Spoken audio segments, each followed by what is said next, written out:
င်္ဂလာပါ enemy ဆိုတာနေကြိုဆိုလိုက်ပါတယ် fantasy series ရဲ့မှာ magic system တွေအများကြီးရှိပါတယ်ဒါပေမဲ့ witcher atelier ရဲ့ magic system ကတော့အခြား series တွေနဲ့တကယ်ကိုမတူပါဘူး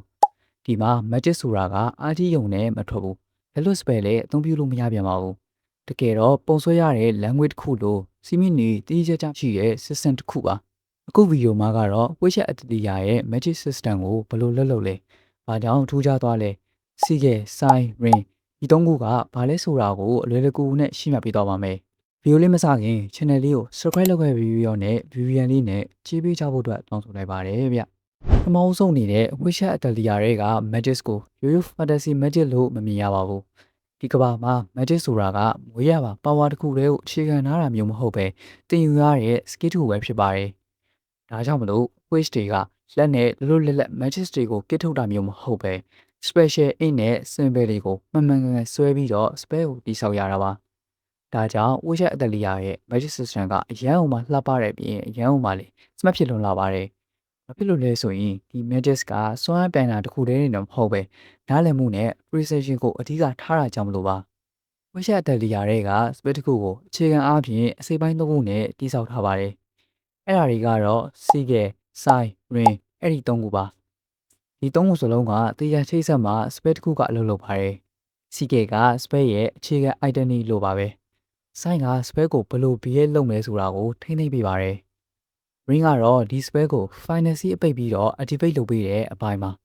တစ်ခုခုမှားသွားရင် spell ကမပြီးတော့ပါဘူး။ဒါကြောင့်မလို့ဒီ system မှာကရိုးရိုး magic ကိုထုတ်တာမျိုးမဟုတ်ပဲဒီဇိုင်းလုပ်ရတဲ့ process တစ်ခုလိုမျိုးဖြစ်နေတာပါ။အရင်ဆုံး sigil ဆိုတာဘာလဲဆိုတာကိုအရင်ဆုံးရှင်းပြပေးသွားပါမယ်။ sigil ဆိုတာ spell ရဲ့ cross symbol တစ်ခုပါ။ဘာ magic မျိုးစားလဲဆိုတာကိုသတ်မှတ်ပေးထားတဲ့အခြေခံအမှတ်အသားတစ်ခုပါပဲ။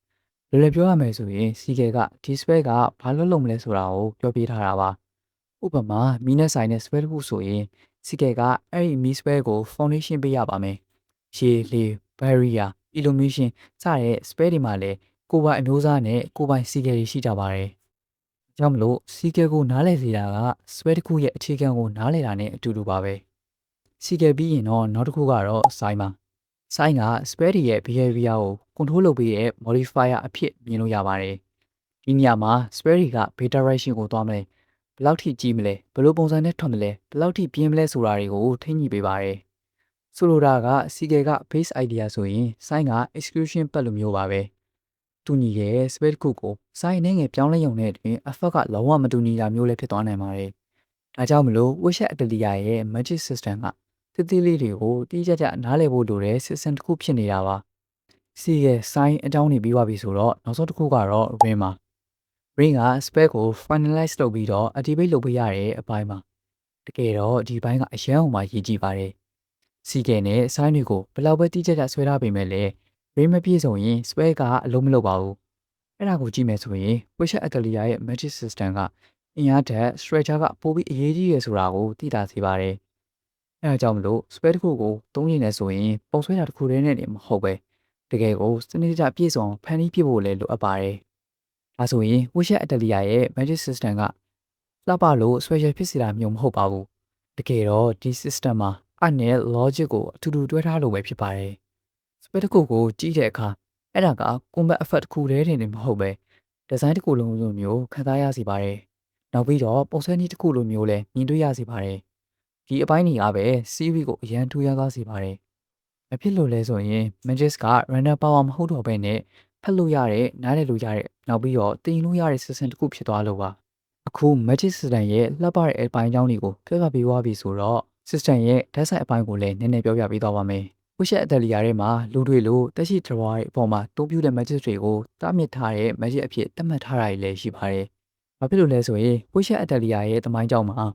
magic ကိုမကောင်းတဲ့နည်းနဲ့အသုံးချခဲ့တဲ့အတိတ်တွေရှိနေလို့ပါဒီအချက်တွေကပဲ story ကိုပို့ပြီးတော့နှဆိုင်သွားစေပါတယ်။ magic ဆိုတာသုံးချစ်သလိုသုံးပြလို့ရတဲ့ power မဟုတ်တော့ဘဲနဲ့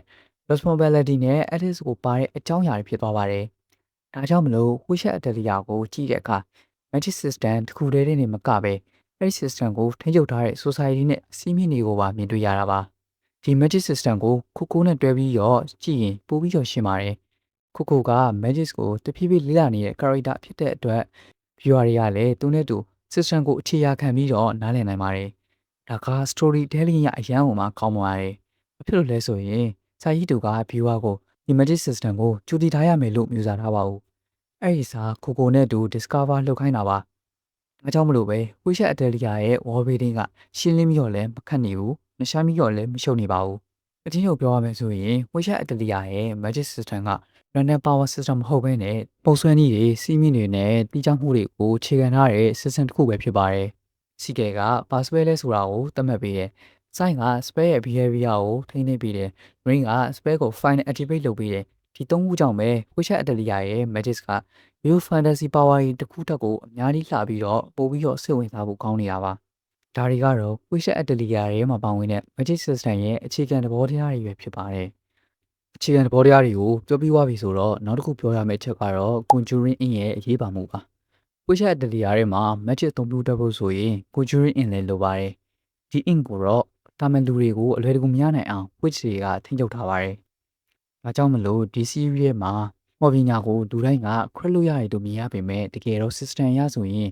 လုတ်ပိုင်ခွင့်တွေကိုတင်းကျပ်ထိန်းချုပ်ထားတာကိုတွေ့ရပါတယ်။ဒီချက်ကပဲ story ကိုပို့ပြီးတော့တမဝါကြစေတာပါ။ magic ဆိုတာလူတိုင်းလုံနိုင်တယ်ဆိုတဲ့အမှန်တရားကိုစွန့်ရင်ခိုင်ဆောင်ထားတဲ့လူတွေကမွေးရပါဆိုပြီးတော့ဖုံးဝယ်ထားပါတယ်။ဒါက Wishes Atelier ရဲ့လှပဆုံးအချက်တွေထဲကတစ်ခုပါပဲ။ magic system ကနည်းနည်းနဲ့ social community မှာပါဝင်နေတာပါ။နောက်ဆုံးအနေနဲ့ Wishes Atelier ကိုကြည့်ပြီးဘာယူသွားစီခြင်းလဲဆိုတာကိုနည်းနည်းပြောချင်ပါတယ်။ဒီ series ကိုကြည့်တဲ့အချိန်မှာ magic system ကလှရဆိုတာတဲ့ဒီ system ကဘာကြောင့်ဖွဲ့စည်းထားလဲဆိုတာကိုတွေးမိစေချင်ပါတယ်။ဘာကြောင့်လဲဆိုရင် Wishes Atelier ရဲ့ magic system ကလှပယုံတွေမဟုတ်ပဲနှဆိုင်နဲ့ message တွေပါဝင်နေလို့ပါပဲ။ဆိုတော့ Wishes Atelier ကိုစကြည့်မယ်ဆိုရင်ပထမဆုံး episode 3ခုလောက်ကိုတနိုင်သမျှတရားလေးကြည့်ဖို့အကြံပေးချင်ပါတယ်။ဘာဖြစ်လို့လဲဆိုရင်အဲ့ဒီ episode ဒီမှာက magic system ရဲ့အခြေခံကိုအကောင်းဆုံးမိတ်ဆက်ပေးထားလို့ပါ။အဲ့ဒီနောက်ပိုင်းမှာတာမင်းမော်ပညာအကြောင်းတွေမော်ကောင်စီအကြောင်းတွေနဲ့အုတ်ထုတ်တွေအကြောင်းကိုပြေးပြေးနဲ့နားလည်လာပါလိမ့်မယ်